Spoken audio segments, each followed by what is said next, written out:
اللہ کی محبت کو حاصل کرنے کے لیے اللہ تعالیٰ کا یہ بھی احسان عظیم ہے کہ اس نے آسان راہیں قرآن مجید میں اور رسول اللہ صلی اللہ علیہ وسلم کی زبان اطہر سے مخلوق کے لیے اور آخری پیغمبر کی امت کے لیے بیان کر دی ہے۔ اللہ پر ایمان لانا یہ اللہ کو بہت پسند ہے، اور اللہ پر ایمان لانے کا مفہوم کیا ہے؟ صحیح بخاری اور صحیح مسلم کی روایت ہے، رسول اللہ صلی اللہ علیہ وسلم تشریف فرما تھے، جبریل امین علیہ الصلاۃ والسلام ایک مسافر کی شکل میں آپ صلی اللہ علیہ وسلم کے پاس تشریف لائے، اور آپ صلی اللہ علیہ وسلم کے سامنے دو زانو ہو کے بیٹھ گئے، اور پھر اس نے سوالات کیے۔ ان سوالات میں سے ایک سوال یہ بھی تھا، اخبرنی مل ایمان، مجھے خبر دیجئے کہ ایمان کیا ہے؟ تو رسول اللہ صلی اللہ علیہ وسلم نے فرمایا، ایمان کے 6 ارکان ہیں جس سے ایمانیات مکمل ہوتی ہے۔ تم اللہ پر ایمان لاؤ، تم اللہ رب العزت کے فرشتوں پر ایمان لاؤ، تم اللہ رب العزت کی طرف سے چنیدہ ہستیاں جن کو انبیاء اور رسل کہا جاتا ہے، انبیاء پر ایمان لاؤ، تم ان کتابوں پر ایمان لاؤ جو اللہ تعالیٰ نے آسمان سے نازل کی ہے، اور 5ویں بات، آخرت کے دن پر ایمان لاؤ کہ ایک وقت آنے والا ہے جب مجھے اللہ کے سامنے اپنی زندگی کے حسابات دینے ہیں، اور 6ٹھی بات، اور اللہ نے جو تقدیر لکھی ہے، صحیح الجامع کی روایت ہے، رسول اللہ صلی اللہ علیہ وسلم نے فرمایا، کائنات کو پیدا کرنے سے 50,000 سال قبل اللہ تعالیٰ نے تمام تقدیریں لکھ دی۔ وہ تقدیر اچھی ہے یا انسانیت کی رائے کے مطابق وہ بری نظر آئے، حالانکہ ایسا نہیں ہوتا۔ اللہ تعالیٰ نے جو حکمت، جو تقدیر اللہ تعالیٰ نے پیش کی ہے، وہی انسان کے لائق تھی۔ رسول اللہ صلی اللہ علیہ وسلم نے صحابی کو اس بات کی تاکید کی کہ اگر آپ اللہ کے پسندیدہ اعمال کو جاننا چاہتے ہو تو ان میں سب سے پہلا عمل ہے اللہ پر ایمان لانا، کہ اللہ رب العزت خالق بھی ہیں، مالک بھی ہیں، رازق بھی ہیں، اور قادر مطلق بھی ہیں۔ مثال کے طور پہ اللہ رب العزت خالق ہیں، تو اس بات کی گواہی خود قرآن نے دی ہے، اللہ خالق کل شیء وَهُوَ عَلَى كُلِّ شَيْءٍ وَكِيلٌ۔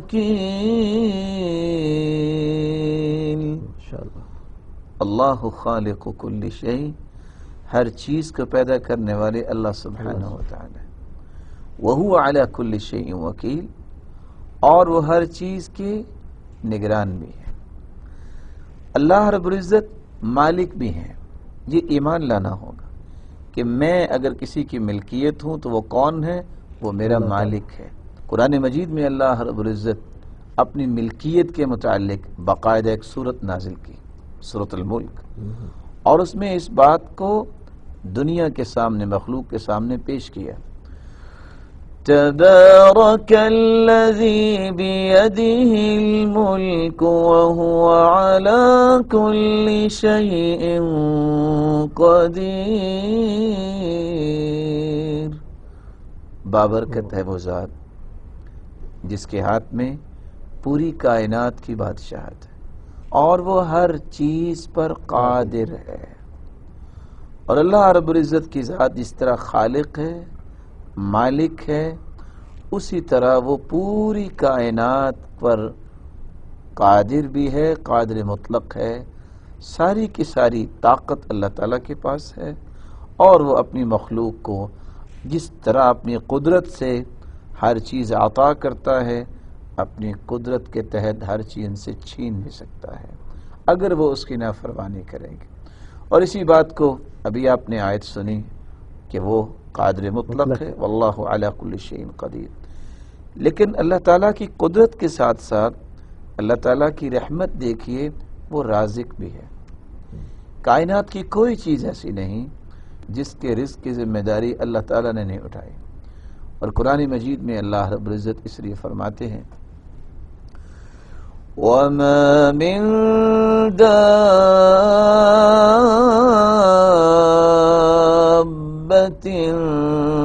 فِي الْأَرْضِ إِلَّا عَلَى اللَّهِ رِزْقُهَا وَيَعْلَمُ مُسْتَقَرَّهَا وَمُسْتَوْدَعَهَا كُلٌّ فِي كِتَابٍ مُبِينٍ.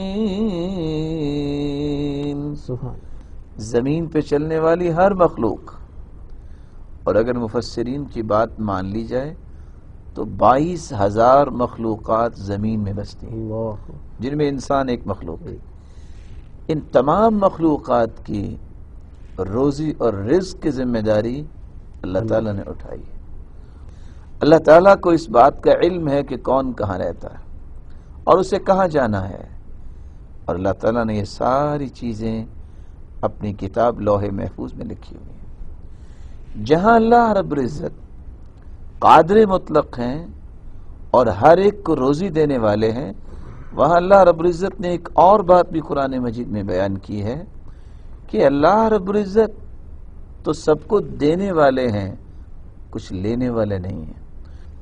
رزاق کی صفت صرف اللہ کی صفت ہے اور وہ قوت والا ہے.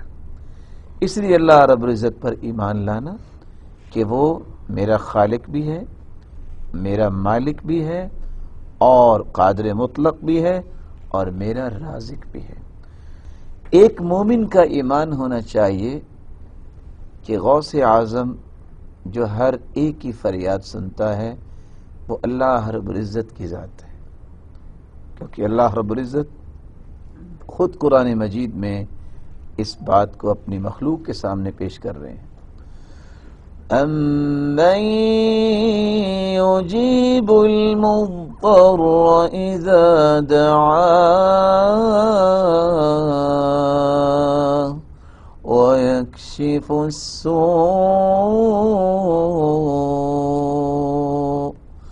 وَيَجْعَلُكُمْ خُلَفَاءَ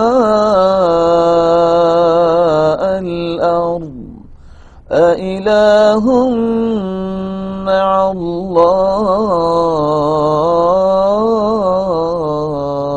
اللَّهِ. بھلا بتائیے کون ہے ہر ایک کی فریاد سننے والا؟ کون ہے فریاد سننے کے بعد اس کی تکلیف کو دور کرنے والا؟ اور میں کبھی اس آیت کو سوچتا ہوں کہ آج اللہ تعالیٰ نے قرآن مجید میں اس بات کا بھی اپنی مخلوق کے سامنے اظہار کیا ہے وَاخْتِلَافُ أَلْسِنَتِكُمْ وَأَلْوَانِكُمْ.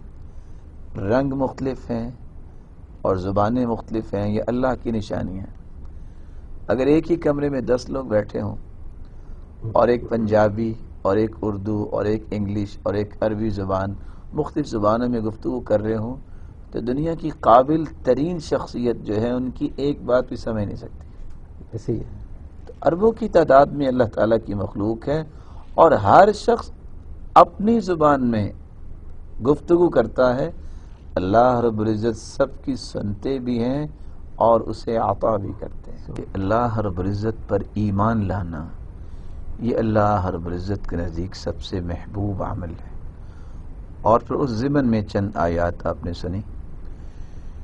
ایک مومن کا ایمان اللہ تعالیٰ پہ یہ ہونا چاہیے کہ دنیا جہان کے خزانوں کا مالک اللہ رب العزت ہے، اس لیے اگر کوئی دے سکتا ہے تو وہ اللہ کی ذات ہی دے سکتی ہے. اور اس بات کو اللہ تعالیٰ نے قرآن مجید میں اپنی مخلوق کے سامنے پیش کیا ہے.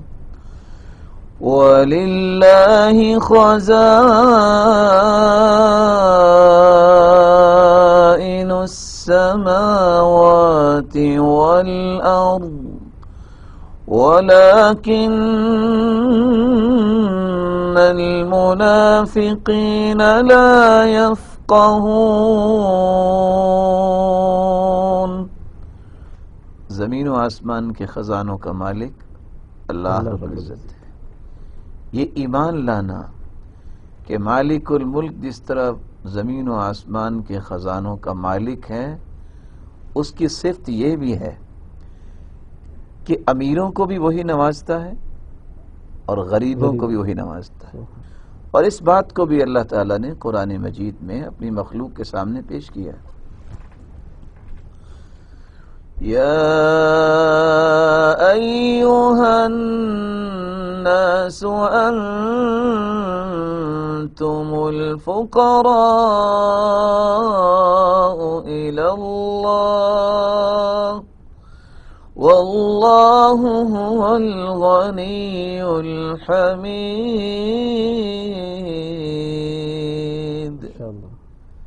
اے لوگو، تم امیر ہو یا غریب ہو، لیکن تم سب کے سب قلاش ہو. غنی ذات ہے تو وہ اللہ کی ذات. یا ایھا الناس، اے لوگو، انتم الفقراء الی اللہ، تم اللہ کے فقیر ہو. اور اس بات کو خود اللہ تعالیٰ نے قرآن مجید میں بیان کیا ہے. یَهَبُ لِمَن یَشَاءُ إِنَاثًا وَيَهَبُ لِمَن يَشَاءُ الذُّكُورَ أَوْ يُزَوِّجُهُمْ ذُكْرَانًا وَإِنَاثًا وَيَجْعَلُ مَن يَشَاءُ عَقِيمًا. وہ جس کو چاہے بیٹیوں سے نوازے، وہ جس کو چاہے بیٹوں سے نوازے، اور جس کو چاہے دونوں نعمتوں سے نواز دے، اور جس کو چاہے بانجھ بنا دے، کوئی پوچھ نہیں سکتا اسے. لا يسأل عما يفعل وهم يسألون. اللہ تعالیٰ سے کوئی پوچھنے کی طاقت نہیں رکھتا. اور اسی بات کو خود اللہ رب العزت نے قرآن مجید میں اپنے محبوب سے مخاطب ہو کر فرمایا. وَإِن يَمْسَسْكَ اللَّهُ بِضُرٍّ فَلَا كَاشِفَ لَهُ إِلَّا هُوَ. اے میرے محبوب صلی اللہ علیہ وسلم، اگر آپ کو بھی کوئی تکلیف پہنچے، اس تکلیف کو بھی دور کرنے والا اگر کوئی ہے تو وہ کون ہے؟ وہ ایک اللہ ہے. تو اللہ رب العزت پر ایمان لانا یہ اللہ رب العزت کے ہاں سب سے پسندیدہ عمل ہے.